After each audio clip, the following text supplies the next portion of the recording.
more than ever before, I'm feeling like and seeing online, hearing from moms that it seems like moms just feel like they don't know what to do. Like they've lost their instinct or their intuition, and in the moment, day-to-day things, they just feel kind of like, what do I do? And lately I've been thinking, is all of our positive education on positive parenting actually crushing our instincts? Let's talk about it.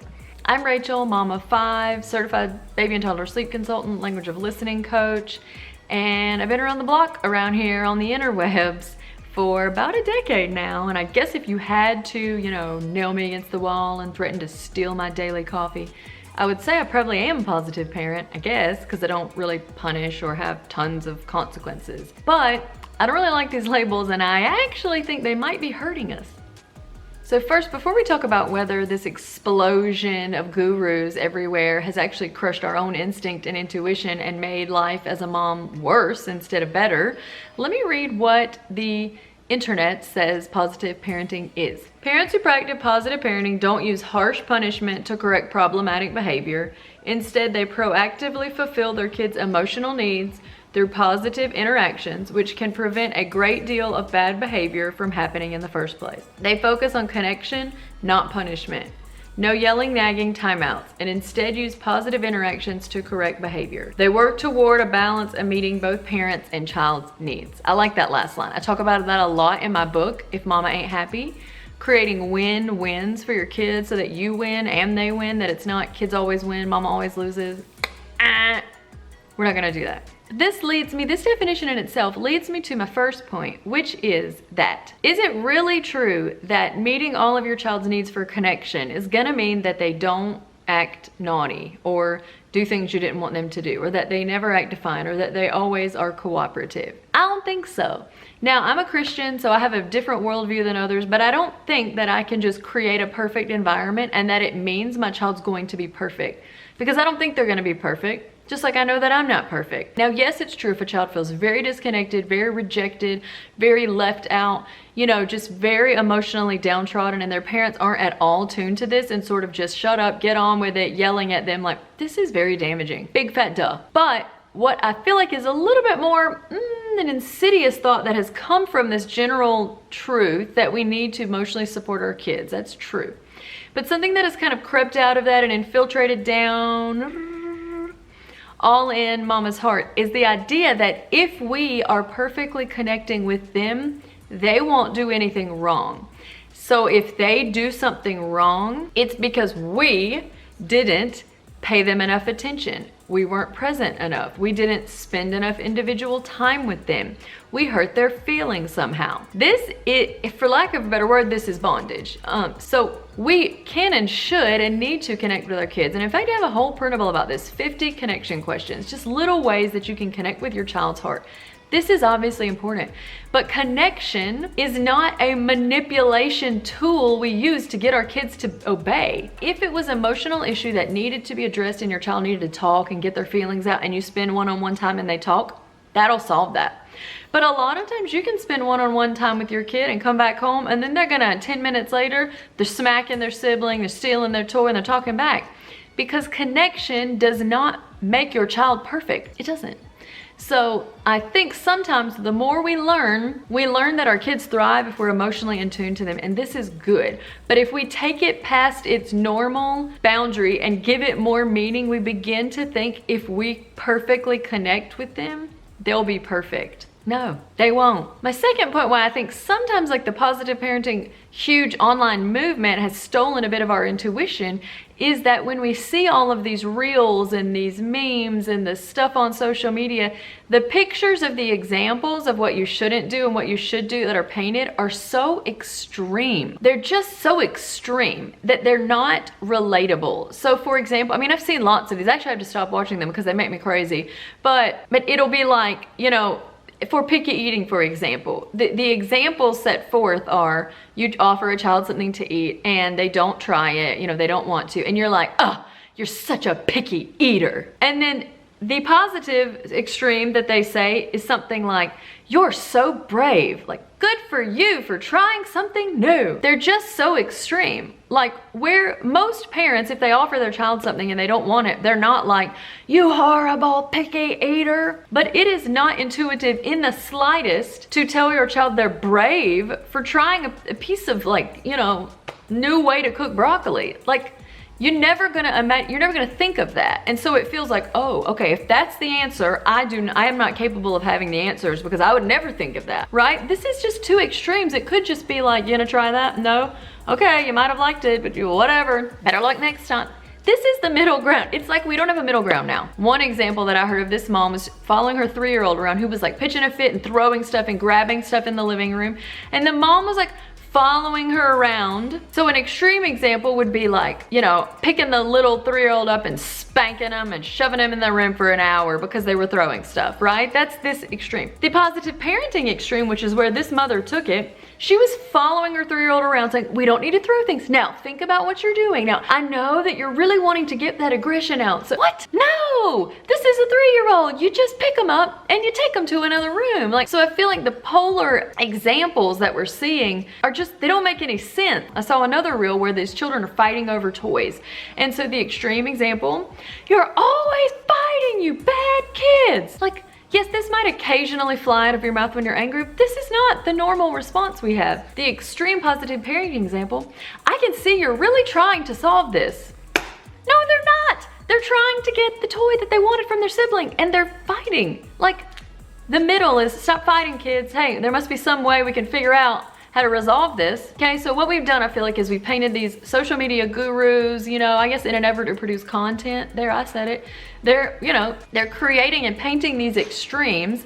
One is something that we all know is bad and basically don't do anyway. And the other is like so non-intuitive, it makes us think if this is the right way to do things, then I'm never gonna have answers because that would never occur to me. The third way I think that like this huge push online where we're just consuming all this info all the time can help dull our intuition is that even the words that we're seeing all the time can make us feel like failures. So gentle parenting, positive parenting, conscious, discipline, all this type of stuff. You know, these words seep in. So these labels seep down into us and then they sort of sit there like little critical judgment, little firefighters, you know? And if we get really irritated if our kids cross our boundary for the 100th time and then we get mad and yell, then we're like, I'm not gentle. That wasn't gentle. Or even if we feel anger, I have a whole video on what not to do when you feel angry. And it's primarily not to squash your feelings of anger. So it becomes our goal to always seem gentle and always seem positive. And now these gurus wouldn't say,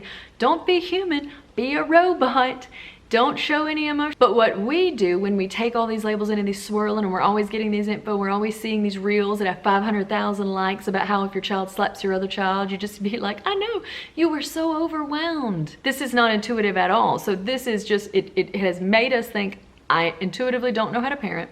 I'm going to listen to the experts. I'm going to choose which one seems most in line with me. Whatever they're going to do, whatever they say is what I'm going to do. But actually in the moment, they're not here. And then it all seems so sweet on those reels. And then my child is interrupting me, is constantly fighting or back talking or being defiant, or they just won't do what I say, or they won't want to help out, or they're entitled, or they're complaining, or they're ungrateful, or whatever these normal human things that kids will do because they're human. Then we think, I'm not gentle enough, I'm not positive enough. And we automatically feel all of these shame just because we now think, because we're gentle, positive, conscious parents, that it's all going to sort of be peaceful. And if it isn't, we weren't enough of that. This is also bondage because our kids are just not perfect and they're gonna be kids and they're gonna do things that aren't great, or they're gonna do things that we know are not good and that we know if they keep doing them, it's not gonna be great. Or we're gonna ask them to do things they're not gonna wanna do because they're human. I don't even wanna do all the things that I have to do.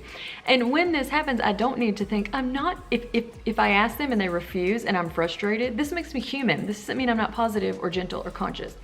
And it doesn't mean I can't have boundaries. We got to start thinking about all the labels that are coming out and not becoming so overwhelmed with that information that we feel like we can't access our own intuition. Number 4 reason I think sometimes this huge movement that just oversaturated parenting stuff online, especially the snappy little examples that make it all seem sweet, why these can kind of crush our intuition is because the examples of strategies they use are so outside of our normal instinct, we would never think of them. Now, a lot of things we might naturally do might not be great for us. And if we haven't experienced or gone through something or learned something, then we're not going to intuitively know it. And so getting an injection of another idea can be a great way and give us, this little idea or strategy might help. This little routine might fix this. Or actually, if your toddler's always getting up, after you put them to bed because they say they have to go to the bathroom, actually, you should have them go to the bath. You should start bedtime earlier, have them go to the bathroom earlier so it doesn't disrupt bedtime. These little ideas are great. But if we're constantly taking in all of this information, all of these new ideas, all of these ways to do something, and the examples on these reels or shorts or TikTok or whatever purposefully are sort of ingenious and intuitive to get your attention, to get your like and click and share, follow, whatever. That's why they're made, right? And to be helpful, but this is why they're made. So if we overindulge in gathering this information, we're just seeing all these ideas of things we would never do, and it just makes us feel like, I don't know what to do. I guess I just would never have thought. I don't even think I have no clue how to be a mom. It's our responsibility to watch all that we monitor and let in, because if we begin to get to a point where we feel like all of these random experts in like Omaha with a tripod, a baby that's like 3 weeks old, know everything about parenting and I don't, then we're going to feel not confident. And when we're not confident and when we're not secure, like we can't hold our boundaries. We can't have boundaries and hold them well if we think we don't know what we're doing at all. We've lost that base level of confidence. I want to leave you with this thought that I feel like is really important, and it is this. If you signed offline and never went on YouTube, Facebook, Instagram, TikTok, Twitter, whatever else they have these days, and you never went on there again, and you just lived your life, you could be a great mom. You could be a great mom. You love your kids. You pay attention to them enough to know something's going on, and then you ask them about it. And then you listen. You don't let them do things that are bad. You make them do things that are good. If you just did those things, you could be a great mom. You don't need some snappy, flashy strategy or some like super phrase that's just gonna make it all work. Because what often happens when we're inundated with that info, and it all seems sweet on these like 20-second reels, and then our child really, we think, what do I do now? And I just want to encourage you that you probably know what you need to do. So you just gotta do it. And if it's just becoming to where we just feel guilty and ashamed and like we're not ever doing enough all the time, this is not a sign that that's true. Probably a sign that you need to take a detox and get off all that, stop watching all that, and just start following your gut and your intuition again. Start refusing to do the things you don't want to do. Stop saying yes if you mean no. Stop saying no if you don't really care. Like, stop letting things go that you know are important. Just follow your actual God-given intuition and gut. And I hope that I'm encouraging you to get back to confidence in yourself, and then you will just be a better mom, because you will be a happier mom and a more peaceful mom and a less stressed mom, and so you will just react in ways that you like. Be sure to check out my next video on reasons that moms are actually miserable, and these are kind of surprising reasons that you might not think of, or things that happen that can make us miserable.